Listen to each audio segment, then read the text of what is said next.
Manager of Leeds United. It's been claimed that the footballers passed a vote of no confidence in him, and certainly today the board took the shock decision that Clough must go. Tonight on this live calendar special, we're talking not only to Brian Clough himself, but also to the man that he succeeded as manager of Britain's most successful football team, to Don Revie, the England manager. But Brian Clough, first of all. Brian, what's your reaction to being booted out in this fashion? Oh, it's a very sad reaction. Obviously, to be sacked, as you profoundly put it, and the only way you could put it, is a very sad one. It's a very sad one for me personally, and I also believe a very sad one from Leeds Football Club's angle and from the Leeds City. Do you feel that you were given a chance in the job? Well, 7 weeks is hardly a long time to be given a chance in any job. I would hope that Mr. Revie would get a lot longer time in his job. Well, you began with very high hopes. We talked on a programme here only a few weeks back. When did you first realise that it wasn't going to work out? Oh, I didn't realise it at all. I was always convinced, right up until tonight, that it was going to work out. It was inevitable. To replace the best manager on record, or by record, in the Football League, then obviously Leeds had to get somebody that was, you know, slightly special. I don't want to be blasé conceited, but I'm not sure who they could have got to improved on his record. You were the best man for the job, you thought? I believed I was, and obviously the Leeds board did. Well, why didn't it work out? What was the main single thing that went wrong? Results. In 7 weeks, you know, there is not a lot of time to become established. When you've taken over a job of a man that's been there 10, 15 years, and he's been regarded as the kingpin, as the father figure, as the man that made everything tick, then within 7 weeks it is impossible, utterly impossible, to replace that type of thing. If the results had gone a bit better, then obviously it would have been easier. But due to circumstances, due to the fact that were inherited suspensions and little Billy was sent off and banned for a long time, and Paul Madeley's injury and that type of thing, you know, the results weren't as good as should have been. OK, well, let's turn to Don Revie. Do you consider that it was in fact possible to step into your shoes, to replace you? Being very, very honest, I think it was a very difficult job for anybody to do. But I do feel that the players at Leeds United that won the championship last year to possibly go on and do things this year. Well, was Brian Clough the man that you would have picked to succeed you? Austin, don't start jumping the gun. You ask me a question, I'm going to answer it. I think the players were there to do the job. Now, whether after 6 matches they're going to be judged on 6 matches, I don't know. But all I can say is that I was with these players, most of them, for 10, 11 years. I was manager for 13 and a half, and I basically think that they're good enough to win a trophy this season. Last season, we had an awful lot of injuries and suspensions, and we played without 4 and 5 and 6 players right from the very first match. I knew the players. Clough, as he calls me, Revie, didn't know them. And I knew how to handle them and how to juggle them about, and he didn't have time to do that. But the players are there, and they're dedicated professionals, and I had no trouble with them for 13 and a half years. Well, in saying that the team was good enough, you're making an implied criticism of Brian Clough. Do you think Brian Clough was the man for the job? That is entirely Leeds United's director's opinion. What's your personal opinion? My personal opinion, as I stated at the time, before Brian took the job, I won't call him Clough because I wouldn't take him down like that, because I think it's a sad night for anybody to get the sack as a manager in any football, in any job. Nobody likes to see this happening in football at all. I openly stated before anybody took the job, when I took the England job, that I felt that Johnny Giles was the man for the job. Only because he knew our system, he knew how I worked, he knew how the staff worked, he knew how the players reacted to things.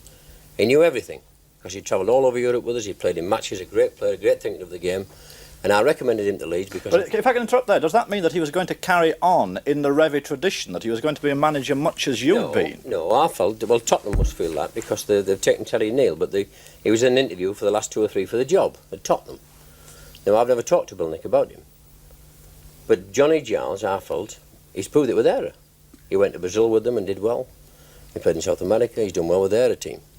I only passed a personal opinion. Whether the Leeds United directors wanted to take it or not was entirely up to the Leeds United directors. I could only recommend him for the job. They didn't take him. They went for Brian. So I can't do any more than that. Well, what, in effect, I read in that is that you weren't the right man to step into this legacy that Don Revie had left at Leeds. No, Austin. No. You were totally out of order there. What you would take out of that is totally untrue. What I said, that I recommended Johnny Giles for the job before anybody else was recommended at all. Before anybody's name was mentioned, I recommended Johnny Giles for Leeds United's job. Well, apart from your own respect for your own abilities, Brian Clough, would you say that you were the right man to step into the kind of legacy Don Revie had left? That's a very difficult question. It's like saying, you know, if religion goes out of our way of life, who takes over But it's from saying religion? that your style is very different from his style. And to players used to Don Revie's style, it might have been upsetting. My style's not different at all in the sense that I wanted success and I believed I could deliver it, and my methods, 99% or 90% the same as Mr. Revie's. My style was exactly the same. Management is 90% right throughout the country, irrespective of who the manager is. It's the extra 10% that's a special bit. But look, over the years, Leeds United have been run almost like a family, like sons of Don Revie. Now, didn't you, in fact, go in and unsettle them, by going in for a big buying policy? Well, a big buying policy, I'm not sure. What I did was I bought a wing half to replace Eddie Gray, who there's grave doubts about his future. I was informed when I took over Leeds that Mick Jones could possibly not be fit for the rest of the season, at the very earliest, February or March. So I bought a reserve centre-forward in John O'Hare, and all of Leeds know he is a very talented player. Now, what I also did was I tried to provide a little bit of striking power added to Leeds' machine, as I once called Don's team. He wasn't very happy with it, but it was a machine, superbly machine, and a superbly oiled one, but it was a machine. And I added Duncan McKenzie to it because I knew up front we were a little bit thin with Peter Lorimer, Joe Jordan and Alan Clark. So the fact of big buying wasn't big buying in the sense... You don't think it was unsettling for the players? Oh, it could have been slightly upsetting because they've been there so long. And one or two of them are getting on to 32, 33, possibly even 34. OK, well, Don Revie, would you have gone in for this kind of buying? Or would you have worked it in more cautiously? Well, first of all, let me answer Brian's question about them getting old and about injuries and one thing and another. As I said already, we had this all last season. But what you must remember is this, that team was written off by the press and television in 70, when we missed three tournaments, in 71, in 72, and in 73, when we lost against Sunderland and AC Milan, they all said, that's it. They're finished, they're over the hill, they're too old, and this, that and the other. And last season, with all these injuries and all these suspensions to Alan Clark and Norman and all these people, we only lost 4 matches out of 42 and won the championship. And there went 29 matches from the beginning of the season without defeat. Well, are you saying in that Brian Clough's buying was not necessary? No. Austin, will you Hang just on. please That give me a was chance? incredible. Will you What just the man please? said OK, well, was incredible. let him finish. Right? Yes. Now then, if Brian felt after 3 months, I would have given them personally 3 months to settle down and play as they're capable of playing.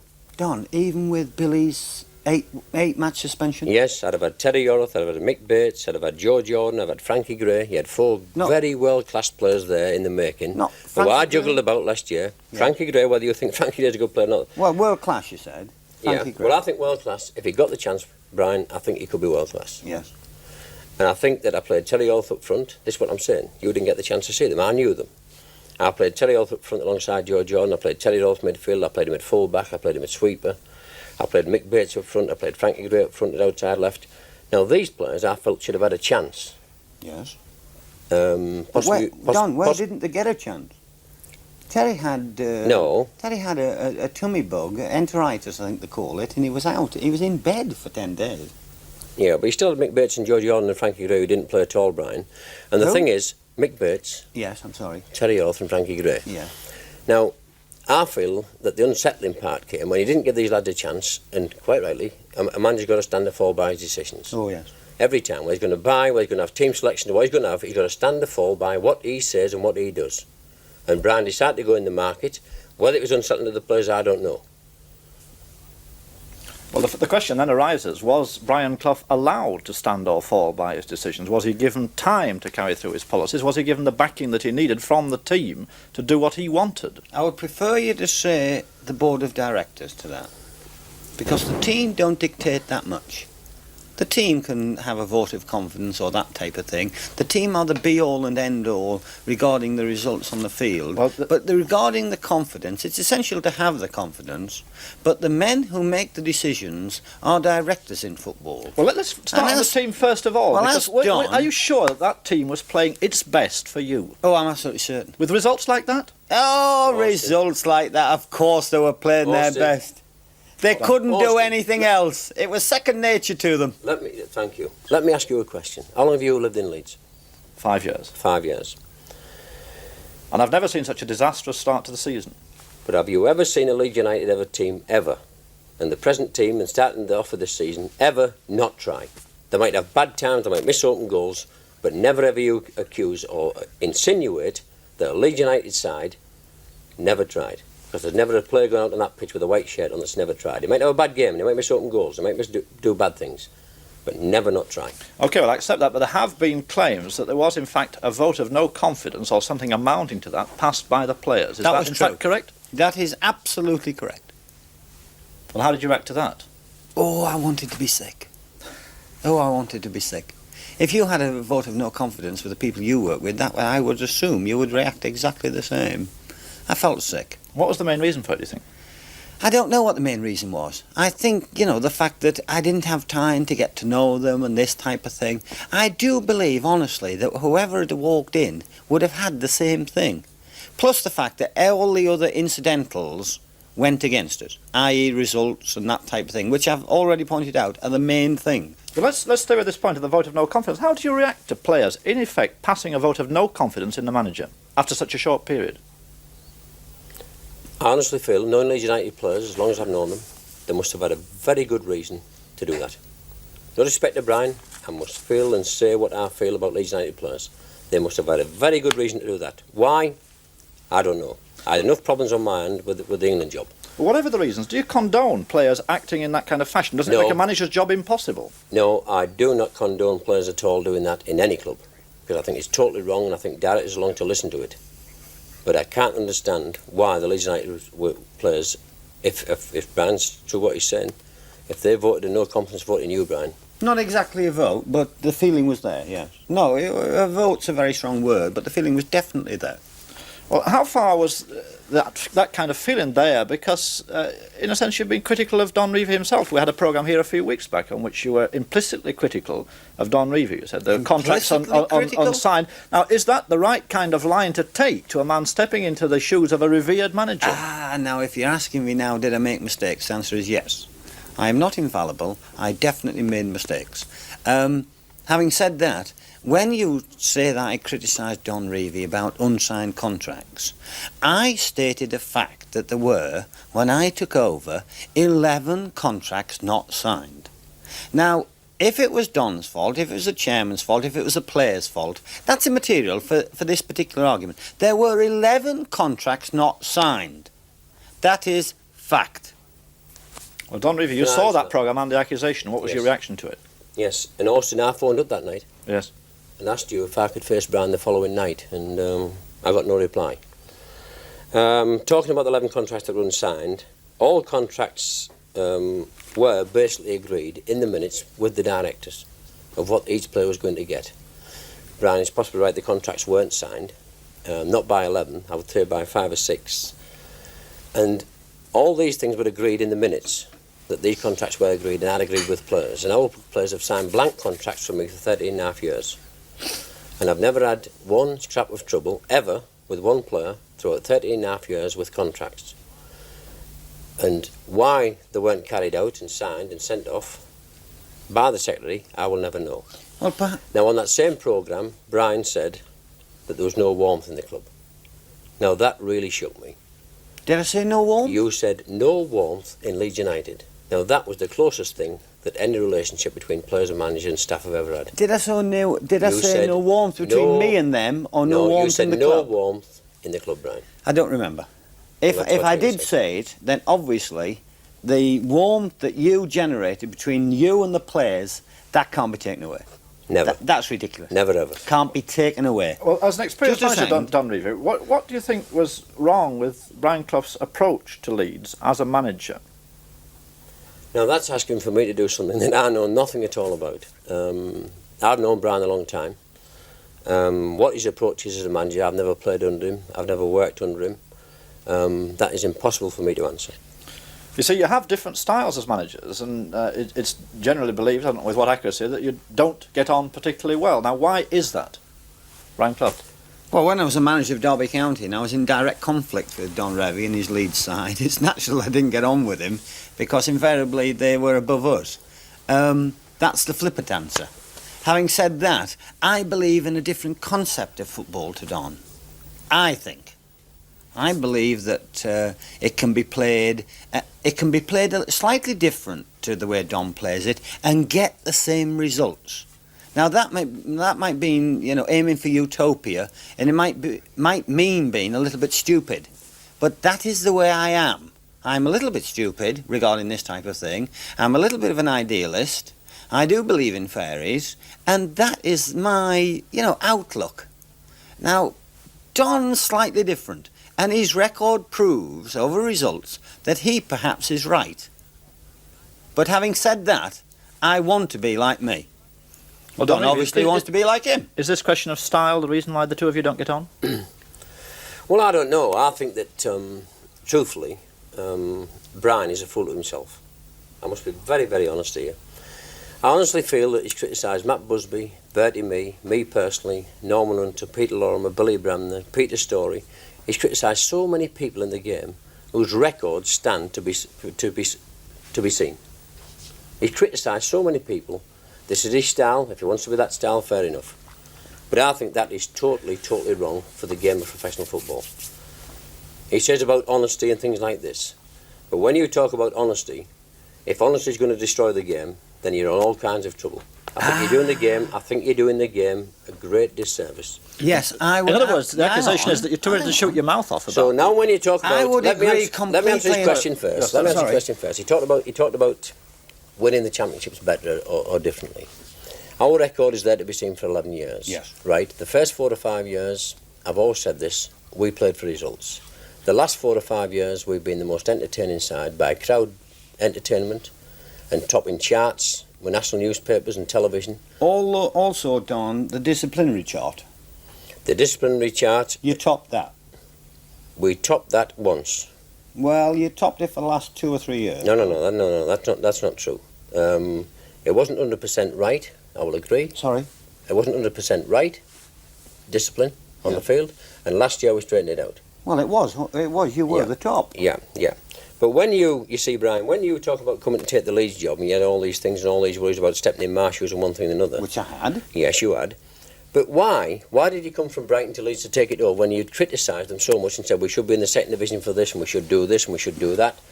Why do you take the job? No, because I thought it was the best job in the country. Of course it was the best job in I the was country. taking over the league champions. Yeah, you were taking over the Leeds champion. You were taking over the best bunch of players that you've ever seen. Well, and I didn't know about the players, Don.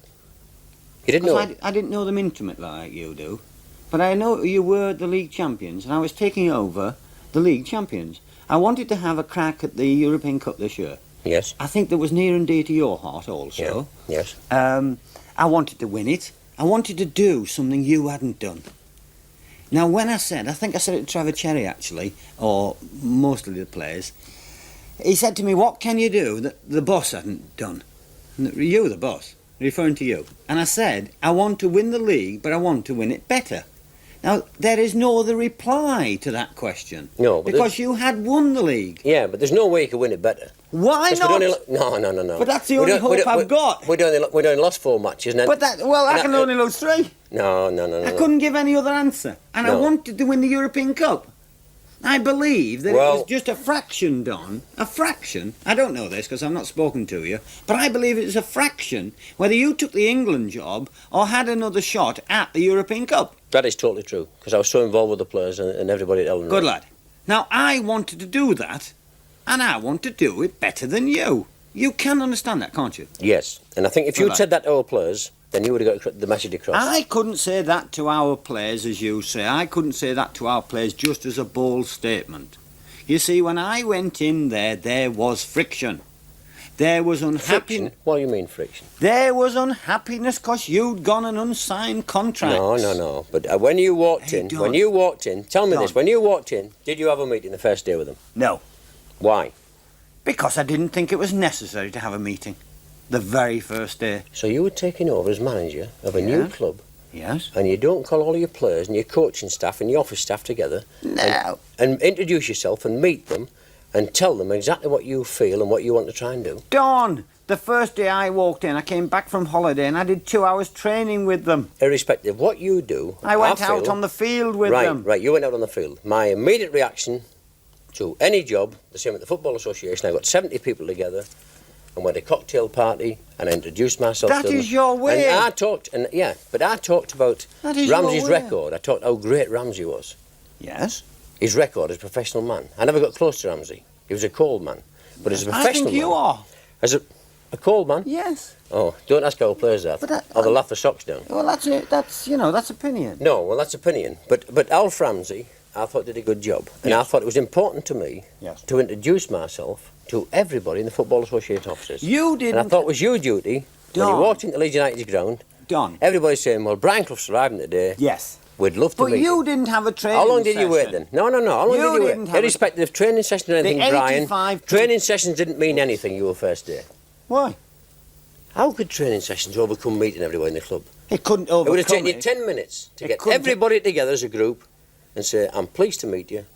I'm pleased to come to the club like this. I walked into the dressing room and shook hands with Billy Bremner the very first second Brian, I walked in. Brian. No, hang on, I did. No, don't edge. Why didn't you get everybody together? Because I didn't think it was necessary. Why? Because I thought that I would do it more subtly and different instead of having everybody bang, bang, bang. They were all on edge. I was on edge. So you could have put them at ease. No, hang on. How? By going in and talking to them. Oh, talk to them? I took the shirts off the backs after they'd finished training. I used to do that. I massaged them on a Thursday. Of course. Well, that was my approach, of course. But you didn't meet everybody the first day. I shook hands and said hello. Met them. Everybody? Did you go to the laundry ladies? Did you go to the office staff? Oh, no. I'm sorry. Did you go to the groundsman? No, I didn't have time to do that, Don. It was players. You must have had... It only takes 10 minutes. Here because we're getting towards the end. I want to ask, what's your reaction to a board that doesn't back you up, that sacks you after 7 weeks? John, I haven't had time to know them either. Just as I believe I haven't had time to do the job. What's your reaction to the board? My reaction to the board is very, very mixed. And my reaction to the board is so mixed up. I don't believe they've done Leeds Football Club a service. I don't care whether it's me or whoever it was. I'm talking about a manager. I don't believe they've done football a service. I think they've struck a blow to send us back, back in the dark ages. I think if the Football Association, who employ Mr. Revie, sack him if he loses his first match, I think they will set football back 30 years or 50 years. In turn, I believe that Leeds perhaps have done that a little bit also. Manny Cousins was under a lot of pressure. He was my chairman. If he didn't stand up to it as much as he should have done, that's a matter of debate. But he was under a lot of pressure. And he, today, when the final decision was made, and it was a board decision, he then made it right with me regarding a lot of things. As he made it right with this guy before you go on, Brian for Clough, 15 years. What's going to happen now to Brian Clough? Oh, a million things are going to happen to Brian Clough. I'm going to have 48 hours or 3 days, or I don't know. I think, and please don't think I'm being flippant. I've had many ambitions in life, and one of the ambitions is, and I wanted this when I was manager of Leeds and manager of Derby, I wanted to coach the England youth. I just might apply to this guy. Well, aren't you going to be in a very difficult situation? Because after the argument with Derby, you left Brighton under a cloud, and now this with Leeds. Who's going to touch you with a barge pole, as it were? Well, I think many people have touched me with a barge pole, because the whole country now, including Leeds, and you've heard it in Don's own mouth tonight, I do not think 7 weeks. 7 weeks is not enough time to even find out where the local butcher shop is. OK, well, what happens to Leeds United now? What do you see as being their future? Well, obviously they'll prosper. I hope they'll prosper. Despite the fact they've only been involved with them 7 weeks, you've got to hope they prosper. I hope everybody in football prospers. I hope they go on to win the European Cup. Don Revie, what's your feeling about Brian Clough's personal position You are tonight? a terrible how do you man feel for him? for interrupting that. Well, I we're hope coming to the end, and I Leeds have to interrupt. win Sorry. the European Cup. What's your feeling personally about Brian Clough's personal situation? Well, that's anybody who's been sacked in football, you feel a little bit sad for. But whether Brian's going about it the right way, I don't know because I wasn't there. But if Leeds United players have had a meeting with Brian and the chairman, there must have been something totally wrong. OK, well, gentlemen, there we must leave it after what's been a tragic day for Leeds United supporters, of which I number myself one. Gentlemen, thank you very much and good night.